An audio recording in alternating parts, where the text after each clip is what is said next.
ಎಷ್ಟು ಚೀಪ್ ಅನಿಸ್ಬಿಡ್ತು ಅಂದ್ರೆ ಈ ಮಾಧ್ಯಮದ ವರದಿಯನ್ನ ನೋಡಿದಾಗ ಬೇರೆ ಯಾವುದು ವರ್ಡ್ಸ್ಗಳು ಸಿಗ್ಲಿಲ್ವಾ ಇವ್ರಿಗೆ? ಆ ಒಂದು ವ್ಯಕ್ತಿಯ ಯಶಸ್ಸನ್ನ ವ್ಯಕ್ತಪಡಿಸೋದಕ್ಕೆ ಮನೆ ಮನೆಯ ಮುಸಿರೆ ತಿಕ್ಕುತ್ತಿದ್ದ ಆಕೆ ಇಂದು ಸಚಿವೆ ಅಂತ. ಇದೇ ರೀತಿ ನೀವ್ಯಾರಾದ್ರೂ ಮಾಧ್ಯಮದವರು ಎಲೆಕ್ಷನ್ಗೆ ನಿಂತು ಗೆದ್ದಂತಹ ಸಂದರ್ಭದಲ್ಲಿ ಏನ್ ವರದಿ ಮಾಡ್ಬೋದು ಅನ್ನೋದನ್ನ ನಾನು ಹೇಳ. ಬಂಗಾಳದ CM ಸುವೇಂದು ಅಧಿಕಾರಿಯವರ ಸಚಿವ ಸಂಪುಟದಲ್ಲಿ ಕಲಿತಾ ಮಾಜಿ ಅವರಿಗೆ ಸಚಿವ ಸ್ಥಾನ ಸಿಕ್ಕಿದೆ. ಅದನ್ನ ಮಾಧ್ಯಮಗಳು ಈ ರೀತಿ ಒಂದು ತೀರಾ ಅಸಡ್ಡೆ ಮತ್ತೆ ಅಸಹನೀಯವಾಗಿ ಮತ್ತು ತಾತ್ಸಾರವಾಗಿ ವರದಿಯನ್ನ ಮಾಡಿರೋದು ಇಲ್ಲಿ ಕಂಡುಬರುತ್ತೆ. ಈಗ ಮಾಧ್ಯಮದವ್ರು ಏನಾದ್ರು ನಿಂತು ಗೆದ್ರೆ ಯಾವ ರೀತಿ ಮಾಧ್ಯಮದವರು ವ್ಯಕ್ತಪಡಿಸ್ತಾರೆ ಅನ್ನೋದನ್ನ ನಾವು ನೋಡೋಣ.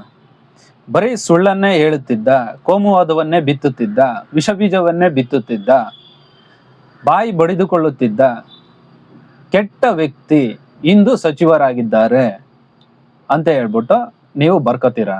ಅಥವಾ ಒಳ್ಳೆ ಪತ್ರಕರ್ತರೇನಾದ್ರೂ ಆಗಿದ್ರೆ ಬಡವರ ಧ್ವನಿಯಾಗಿದ್ದ, ಕೋಮುವಾದಿಗಳ ಹುಟ್ಟಡಗಿಸಿದ್ದ, ಪ್ರಶ್ನೆಗಳನ್ನ ಕೇಳುತ್ತಿದ್ದ, ರಾಜಕಾರಣಿಗಳಿಗೆ ನೇರ ಪ್ರಶ್ನೆಗಳನ್ನು ಕೇಳುತ್ತಿದ್ದ ಒಬ್ಬ ಪತ್ರಕರ್ತ ಇವತ್ತು ಸಚಿವರಾಗಿದ್ದಾರೆ ಅಂತೇನಾದ್ರೂ ಬರ್ಕೋತೀರಾ? ಇಲ್ಲ ತಾನೆ. ಹಿರಿಯ ಪತ್ರಕರ್ತ, ಕಿರಿಯ ಪತ್ರಕರ್ತ, ಸಜ್ಜನ ಪತ್ರಕರ್ತ ಈ ರೀತಿ ತಾನೇ ಬರ್ಕೋತೀರಾ? ಅದೇ ರೀತಿ ಈ ಮಹಿಳೆಯವರು ಗೆದ್ದಂತಹ ಸಂದರ್ಭದಲ್ಲಿ ಎಷ್ಟು ನೀಟಾಗಿ ಅದನ್ನ ವ್ಯಕ್ತಪಡಿಸ್ಬೋದಾಗಿತ್ತು. ಅಥವಾ ಯಾವ್ದಾದ್ರು ರಾಜಕಾರಣಿ ಅಕಸ್ಮಾತ್ ಭ್ರಷ್ಟಾಚಾರದಲ್ಲಿ ತೊಡಗಿಸ್ಕೊಂಡು ಭ್ರಷ್ಟಾಚಾರ ಆರೋಪವನ್ನು ಎದುರಿಸ್ತಿದ್ದು ಅವನು ಮತ್ತೆ ಗೆದ್ದಿದ್ರೆ ಇದೇ ರೀತಿ ಒಬ್ಬ ಭ್ರಷ್ಟ ಇಂದು ಸಚಿವನಾಗಿದ್ದಾನೆ ಅಥವಾ ಆರೋಪವನ್ನ ಎದುರಿಸುತ್ತಿದ್ದವನು ಇಂದು ಮತ್ತೆ ಸಚಿವನಾಗಿದ್ದಾನೆ ಅಂತ ಹೇಳ್ಬಿಟ್ಟು ಏನಾದ್ರು ಬರೀತಿದ್ರ? ಇಲ್ಲ. ಯಾಕೆ ಅಂದ್ರೆ ನಿಮ್ಗೆ ಆ ಒಂದು ಧೈರ್ಯ ಇಲ್ಲ. ಯಾಕೆ ಅಂದ್ರೆ ಇವರು ಒಂದು ಪೂರ್ ಬ್ಯಾಕ್ ಗ್ರೌಂಡ್ ಇಂದ ಬಂದಿದ್ದಾರೆ, ಇವ್ರ ಕೈಲಿ ಏನ್ ಮಾಡಕ್ಕಾಗುತ್ತೆ ಅನ್ನೋ ಒಂದು ರೀತಿಯಲ್ಲಿ ಅದನ್ನ ನೀವು ಬಣ್ಸಿದಿರ ಅಷ್ಟೇನೆ.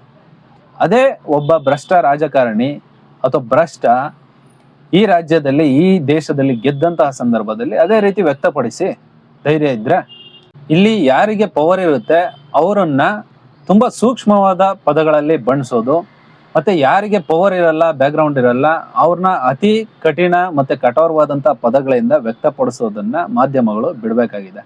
ಮತ್ತೆ ಈ ಮಹಿಳೆಯವರನ್ನ ತುಂಬಾ ಗೌರವದಿಂದ ಒಬ್ಬ ಕೂಲಿ ಕಾರ್ಮಿಕರು, ಬಡ ಕುಟುಂಬದಿಂದ ಬಂದಂತವರು ಇಂದು ಸಚಿವರಾಗಿದ್ದಾರೆ ಅಂದಿದ್ರೆ ತುಂಬಾ ಚೆನ್ನಾಗಿರ್ತಾ ಇತ್ತು.